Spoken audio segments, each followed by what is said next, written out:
Je suis à la page 95 de mes notes de cours du chapitre 2.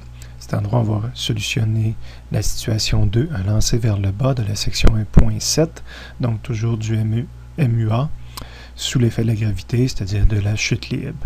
On peut lire la situation en arrêtant la vidéo et en allant à la page 80 de Séguin. Après la première lecture, donc on va commencer à transcrire nos données puis à faire un dessin de la situation. On va lancer une balle vers le bas, à partir de 1,5 m au-dessus du sol. Donc un problème de chute libre, c'est mon axe Y. Ma position initiale est un peu au-dessus du... Vous venez par la voir. On va effacer les autres. Donc j'ai déjà mis des choses sur mon dessin que je vais utiliser tout à l'heure. Donc Y initial un peu au-dessus du sol. 1,5 m. On observe qu'elle touche le sol 0,4 excusez, 0,4 secondes plus tard. Donc, touche le sol. Il n'y a pas de données à cet endroit-là, mais je dois identifier qu'il y a une donnée cachée en disant touche le sol. Ben, c'est 0 m, 0,4 secondes plus tard. Donc, j'ai dessiné ma balle à la fin. Et le delta T, ben, c'est l'écart entre les deux. Là, je peux le faire avec une cote, étant donné que je n'ai pas besoin de montrer ma trajectoire là, pour pas que le dessin soit caché à l'arrière. On désire calculer sa vitesse Vx au moment où elle touche le sol. Donc, on nous demande une vitesse finale. J'ai dit Vx, excusez-moi, hein, c'était Vy, évidemment, c'est ce qui est écrit dans le carré vert. Donc, sa vitesse finale selon Y. Donc, je veux sa composante selon Y. J'ai demandé dans le problème, donc je ne le fais pas en valeur absolue. J'ai dessiné mon vecteur à vitesse finale à la fin. Ici, ben, il y avait une référence, mais pas obligatoire. Il me reste quelque chose de décaché, puis j'ai quelque chose sur le dessin. J'avais 4 variables ici qui sont montrées sur le dessin, mais j'en ai une 5e. C'est parce que je devais comprendre quelque chose au départ, même s'il n'y avait pas une donnée numérique. C'est marqué « Une balle est lancée verticalement. » Est lancée. Donc, elle n'est pas lâchée, elle est lancée. Donc, j'ai une vitesse initiale que je ne connais pas la valeur, mais je dois comprendre que la vitesse initiale est plus grande que 0. C'est ce que j'ai dessiné. Évidemment, mon vecteur a grandi vers la fin. Donc, ça m'aide à expliquer la situation. J'ai une balle qui est lancée avec une certaine vitesse initiale vers le bas. Mais ce n'est pas une vitesse initiale que je m'intéresse, c'est la vitesse finale que je cherche. Et donc, c'est une vitesse qui n'est pas connue, mais ce n'est pas elle qui est recherchée, c'est la vitesse finale qui est recherchée. Je retiens donc que je cherche une vitesse finale. Première équation n'est pas intéressante. La deuxième pourrait l'être si je connais mes choses. Oui, le delta T est-il donné, le delta T? Je crois que oui. Hein? 0,4 secondes, effectivement. C'est ça, 0,4 secondes. Mais je ne connais pas vitesse initiale.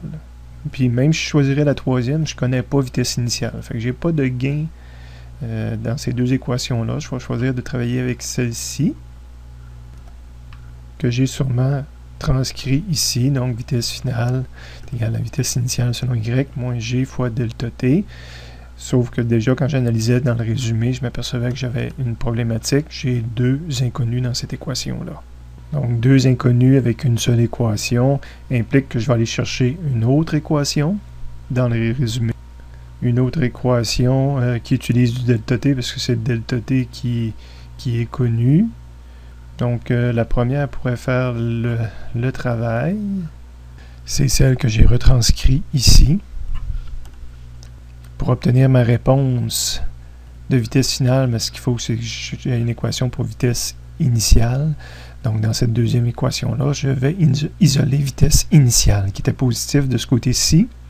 Donc, je ne le change pas de barre. Je l'écris de ce bord-ci, mais dans le fond, je n'ai pas eu à le traverser parce qu'il était déjà positif. Ça implique que lui est traversé de l'autre côté. Et ça fait apparaître un delta Y dans ce temps-là. Ça fait également dire que ce terme-là a changé de côté, ce qui fait apparaître un plus une demi. Évidemment, lui, il y avait un delta T, donc c'est le delta T qui va venir diviser au dénominateur. C'est ma deuxième équation, dans laquelle je pourrais mettre des chiffres si je préfère travailler avec les chiffres, mais j'arrive à une réponse. Ce qui n'est pas une vitesse cherchée, je vous rappelle, ce n'était pas un point d'interrogation au départ, mais ça me permet de résoudre l'équation qui est en haut. Donc, je mets ma deuxième équation dans la première. Personnellement, je n'aurais pas travaillé avec les chiffres. Donc, je vais avoir écrit vitesse initiale selon y. Bien, vitesse initiale selon y, c'est tout le terme qui est ici. Fait que je vais avoir réécrit ce terme-là, moins g delta t. Donc, moins g delta t. Et maintenant, je vais écrire tous mes chiffres dedans et obtenir mon résultat final. En question instantanée 2, on nous demande qu'est-ce qui arriverait si on lâche la balle, donc si je n'ai plus de vitesse initiale. Fait que comparer toujours ce que j'ai écrit en bas ici avec ce qu'on avait mis précédemment sur la même page. Au niveau des données, j'ai la même chose pratiquement. Je cherche mon delta t, mais j'ai une vitesse initiale égale à 0 connue. Je lâche la balle, contrairement en haut, parce que je n'avais pas de vitesse initiale connue. C'est pas tout à fait le même problème, parce que ici on me demande le delta t. Okay? Sauf que la situation est très similaire. Ce qui est différent, c'est que vous voyez, il n'y a plus de vitesse initiale, puis évidemment, on ne me demande pas la vitesse finale, fait que je n'ai pas dessiné la vitesse finale. On me demande le delta t au moment où je vais lâcher cette balle-là et qu'elle arrive jusqu'en bas. Quelle formule vais-je utiliser? Je cherche un delta t. Je l'ai ici, mais il est en carré. Lui, il me fait toujours un petit peu peur. Je pourrais prendre celui-là, mais j'ai deux vitesses. Vitesse initiale qui est à 0, mais il faudrait que je recalcule la vitesse finale par un autre moyen parce qu'on ne l'a pas. Si je décide de prendre celle-ci, même s'il y a du delta t au carré, ce que je réalise, c'est que vitesse initiale est égale à 0. Donc, je vais avoir ce terme-là qui va disparaître. Alors, même si je suis au carré, je vais juste avoir une racine à prendre. Ce ne sera pas l'équation quadratique comme telle, parce que je n'aurai pas de terme en delta t. Après avoir choisi mon équation, je reviens, je la transcris. Ce que je vous disais, si on met nos chiffres dedans, ou en tout cas, si on met au moins le 0, parce que ça fait disparaître quelque chose. Donc, je l'ai réécrit encore sous forme de symbole, mais j'ai au moins remplacé mon 0. On s'aperçoit que si je veux isoler delta t dedans, on va le traverser du côté positif. Théoriquement, il traverse même avec son 1/2 puis son g qui serait en avant ici. Et de l'autre côté, j'aurais y final moins y initial, l'équivalent d'un delta y, puis je n'aurais plus ce terme-là. Et après ça, le 1/2, il va falloir qu'il retraverse de ce côté-ci, ça va devenir un 2, puis le g qui est en avant va les diviser. Donc, je vais avoir moins 2 delta y sur g. Rapidement, comme ça, j'ai peut-être mal expliqué l'apparition du moins 2, mais, excusez, si vous le retravaillez correctement, il n'y a pas d'erreur, vous allez voir, là, ça fait apparaître un moins 2. C'est de la pratique mathématique. Je ne veux pas perdre de temps avec les mathématiques, là, mais je peux toujours aider les gens sur les mathématiques. Juste à venir me voir si vous n'êtes pas d'accord avec ma résolution ici. Et il me reste à mettre les chiffres et obtenir ma réponse finale.